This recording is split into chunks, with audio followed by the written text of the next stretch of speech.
Hi, I'm Terri Murphy, Senior Editor for Realty Times Women in Business, Women in Real Estate, and in the Men's Room with Murph. But today we have a superpower woman in Women in Business, and her name is Ghalia Boustani. She is a retail consultant. She is the diva of all things for her expertise in retail transformation. She has formats and consumer experience, and you have worked at the intersection of fashion, retail, and management, both in the field and behind the field, advertising brands through transitional phases and developing impactful operational tools. So let me just share with you kids, she's smart, she's written books, she has a television series, she has a learning series, and most importantly, she has a munchkin, which I'm sure she doesn't want to share with any of us. Published author of how many books, Miss Ghalia? So 4 and a book chapter and a few coming down the road. So I would just say, yeah, the rest of us are just trying to keep up with all that. And what we love to do here at Realty Times is to showcase women who get it done, women that make a contribution, women who actually change our lives in a quiet but very powerful way. You were taught in Beirut. Yeah, the rest of us just like go to, the grocery store. But Beirut, Istanbul, London, Paris, speaking at international forums. She says retail is about perception, being able to see what others overlook. Tell us how you got started. Oh my God, thank you so much for this intro, Terry. I'm humbled also to be with you today and to be sharing some traits of the story I've been living, and hopefully it will inspire and benefit other women like us. So yeah, it all started in Beirut, back home, in a place where one could live a lot of discrepancies between the dreamed state and the real lived moments. But again, I think that this gives any person a lot of perspective. From one hand, understanding what we're living in the moment, and the other hand, how we can make this reality a better one. And I think this is a trait that builds a lot of Lebanese people. Well, I just want to tell everybody that because of this vast international, basically brand power network, speaks 3 languages, and has written so much about the industry. And again, your work spans consulting, speaking, content curation, insight development, which means she probably can do fractions pretty well, and immersive team training. So as you do this globally, what are you seeing? In the industry, in retail, of course, we can always see things in a holistic way, or we can see fractions of things. As much as we grow into being more specialized, I'm keen on seeing the things that best fit my areas of interest and not cross over things that I do not master.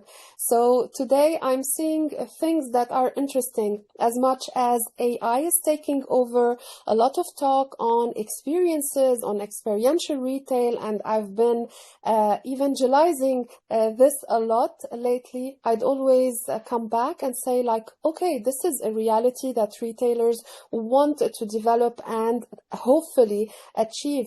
But retail is also trying to go back to basics.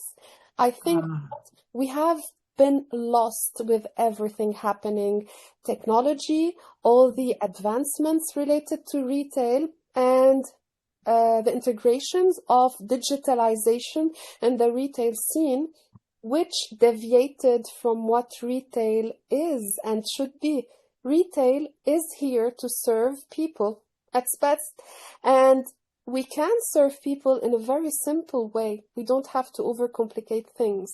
So I believe today that there are 2 types of beautiful experiences: those that are going back to basics and that are true to themselves, that are not overly complicated, that have understood what works for the brand and for their customers, and others that have become more experiential in a collaborative and social type of way, in the sense that they're saying if customers have the opportunity to go out and do not only want to purchase a product for its mere utility, and they could do that online, we need to give them a reason to come to that store, to live something different, and to gain value, whether social, whether communications, whether meeting people, whether just discovering something. And this is an area that is being also much developed in retail. So, like you said, retail fascinated you as a younger person, and the fashion, that all fits, right?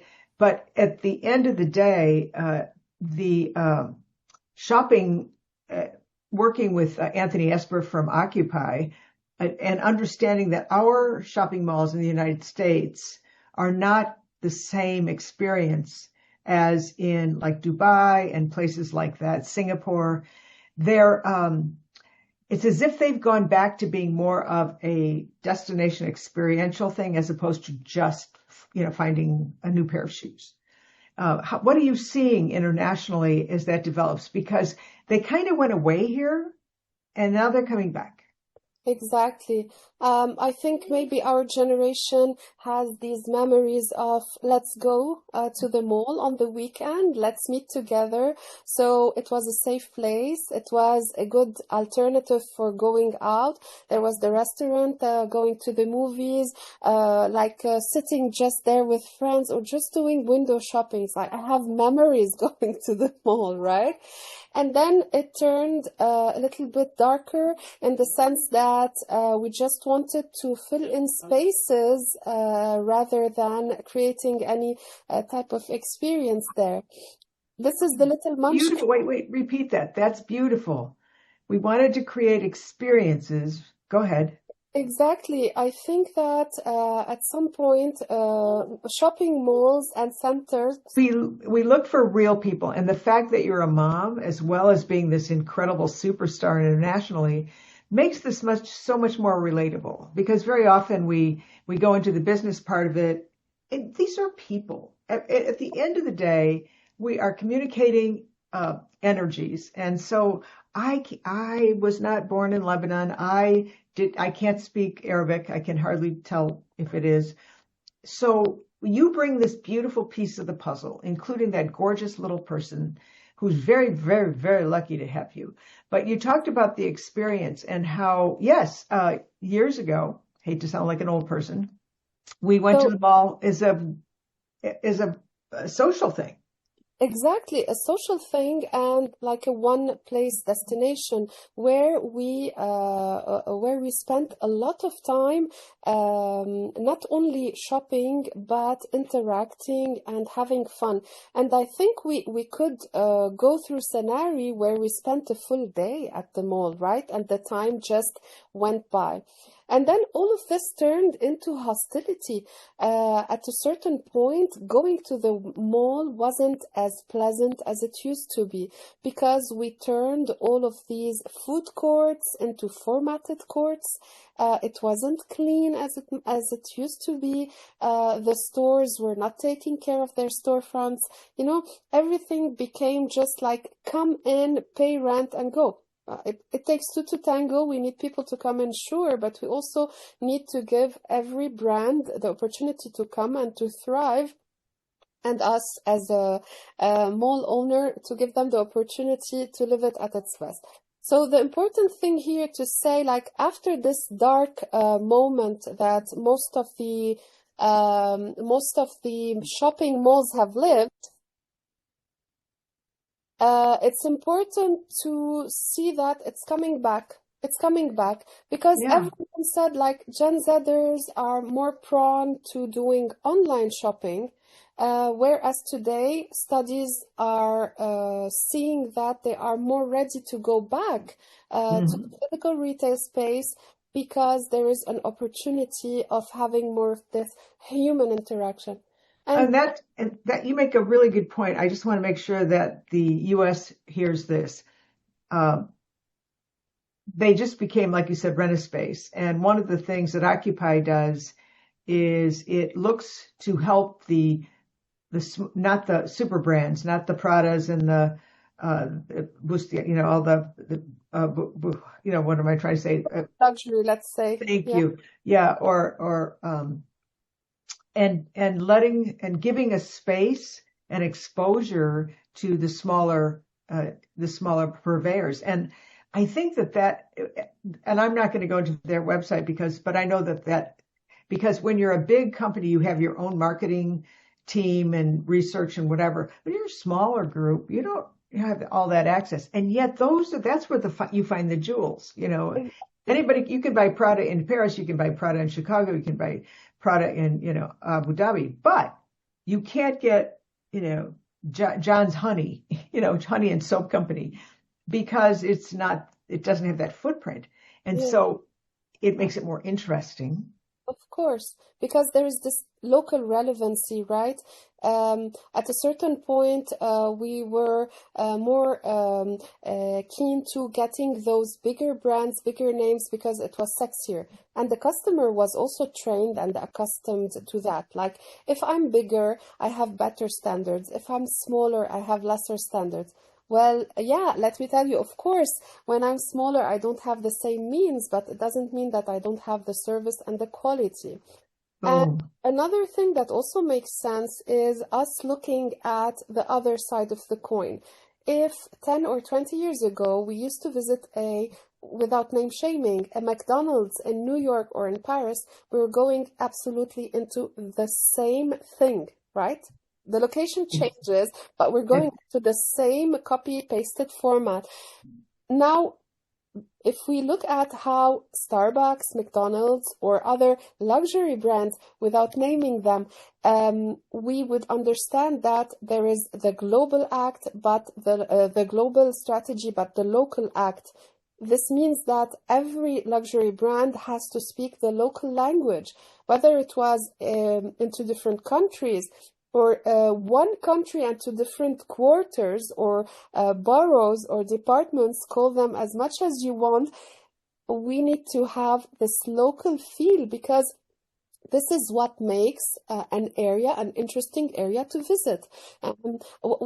So I think retailers are coming across a new calculation, like, how can I take advantage from a location and see a perfect fit between that location, the brand that's going to be integrated into that location, and how customers are going to see the pure relevancy between both. I think that's a great point. I mean, I didn't even think about that. And yet you, of course, pinpointed that. And that, I think, is what is unique about what Occupy is trying to do on a global level. And that is give them the data and all the nuances of a local market so that they can make an informed decision. One of the things that I learned from working with the group is seeing, I mean, literally, I don't search for what does the shopping center look like in Dubai or, Singapore. And yet tell me one differentiation, because you've been to the States, we have food courts and we have, that kind of thing. But they have, can I say the word more entertainment or more spectacle in some of those? Can you share a little bit about how that works to make it so attractive to people to go? So for the anecdote, a couple of years ago, I was back in the US, and I just was strolling with a dear friend who also moved across, and she's a childhood friend. So she took me to different malls and to different outlets. So she saw that I was pinpoint in front of that window of that department store, and she saw me like, Ghalia, why are you sure? I told her I cannot understand how that department store has that prime location and that big of a window, and no one paid attention that the window has a forgotten table and full of dust and a lot of insects, and no one passed by in the morning and saw that. I mean, she told me, don't get angry. like this is the end of the conversation. She told me in the US, you just go in, you put things on a table, they will sell. It's not like over in France, Ghalia, okay? I told her, yeah, it's true. I mean, I think the US have taught us a lot on how we should do marketing and business, but forgot to do it. If I learned anything about marketing, it was that Philip Kotler book, with respect to all other authors, that I used to have like that when I was doing my BA. And this is how I learned about marketing, right? And so I was heartbroken. I cannot go and learn or discover things that are contradictory, and it cannot happen. So, yeah, going back and forth and crossing over to Europe and then crossing over the Middle East. Europe has also some standards. Okay, we like window shopping. We take advantage of the seasons where we have dressed our windows. People could come from all over the world to Paris to discover what Galeries Lafayette or Printemps or Le Bon Marché or La Samaritaine has done. We would just like walk around and discover new stuff without even going into the department store. And once in the store, we also discover the new collections, the team that takes more attention on like serving the customer, so on and so forth. But then going to the Middle East, there's an extra layer of expectations. We don't just want to be served, we want to be having a personal service, right? So if I have money to spend, I don't want to spend it here if the other neighbor would give me a little bit of extra. And they're right. Money is king at How fun. the date. So I think the Middle East also has adopted all the good things from Europe and the US, the commercial American, North American, let's say, ways of doing business, the European way of beautifying space and attention to detail, whether it was French, Italian, or Spanish, we really thrive on beauty and attention to detail, and that extra layer, which is cultural. And this is very much, I think, within the Middle East. We are human beings. We like to chit-chat when we're doing. It's not only a transactional moment. I mean, okay, I'm here to buy, but it's okay if you take a little bit extra time and tell me that I look beautiful, or maybe tell me that you will offer me the alteration for free. Or if I ask for a product, I would see you like take a moment and go call the other floor or God knows what boutique and make sure you get me that item. I mean, it doesn't cost much, but the attention adds value. So God, you just nailed it. Exactly. Does it make sense? I mean, if you just like drop it down from across the pond and flying into the Middle East, and I think Asia is also another dimension, like putting all of the grandiose aspects of retail because the space allows it also. And then the opportunities of spending because people have the ability to spend, and this changes the entire perspective. There is no concession on what can I do. I just do, and I do it well, and I impress my people. And voila, here we have all of these different transitions of retail and how they are lived across time and space. Wow. So you just said a word, and as we wrap this up, you said the word culture. And I remember my first time in France, and I stayed at a beautiful place, but it was and it was the culture came through. So underneath the staircase, there was a staircase. Underneath the staircase was a little desk, and it had a little silver tea set. And with the tea set, it had flowers. And I thought, we don't do that here, But it was that moment of, I'll call it kind of eye candy. It was sort of like, how lovely. And you said something, and again, not to disparage the big names, because bless their hearts, they made a global footprint. But, the Gucci's and whatever, they have to be standardized across the country, across the globe, across the oceans. The smaller ones have the flavor that you just said was so pertinent to having an experience that's different from and rather unique. And I know that Occupy looks for that level as well, because they don't even call them shopping centers. What do they call them? They call them, we call them malls. And they have different names in different places. But your work is so fascinating, and how brilliant that besides all of the masters that you have, that you were able to take the fashion part with the artistic part, with the relationship part, and put it together in such a unique service level that it makes you in high demand. So I would say, Ghalia, if someone wanted to hire you to speak or consult or buy your books, where would they go? They could, I think the best place to go to is the website, GhaliaBoustani.com, GhaliaBoustani.com. Yeah, I'm going to just say there's so much there, and you also have some learning platforms, correct? So the learning platforms are there. We are just working on putting them in a consolidated way so that visitors could easily find them. So this will be up very soon. And for the moment, we hope that through this website, the visitors would see like all of these consolidated works from either the books that I've done or the maybe speaking sessions that I had the opportunity to attend to, or the contributions that I generally write to different retail magazines would be in one place. And hopefully take the conversation from there with people who are interested in retail in general.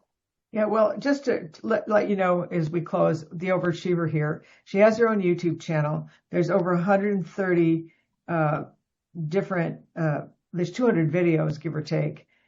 There's in 2017 a national TV show. She wasn't doing enough, by the way, with 24 episodes on business and fashion.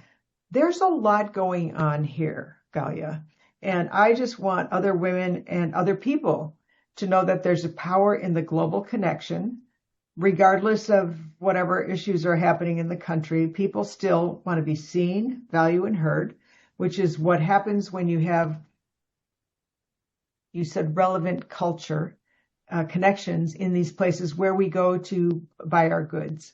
And it is fun. I think COVID had a lot to do with things not working out, and now it's time for the resurgence. People are hungry for connection, and you, my friend, my new friend, are in the middle of that. You are the master there. And so I know that any collaboration with Occupy is going to be valuable to you, and I want people to reach out to you, both as a speaker, as a presenter, as an expert, as a specialist. And even though I almost made her Italian, kids, I wanted to call her Boustani, and she's not, but we're kin anyway. So thank you so much for joining us, and especially for letting us see the newest addition to your family. And we will have to visit again if you will be gracious enough to share your time and expertise. I'm Terri Murphy, the senior editor for Realty Times, Women in Business. We have a powerhouse here. Join us and be sure you check out her videos and go to her YouTube channel as well. Thanks for joining us.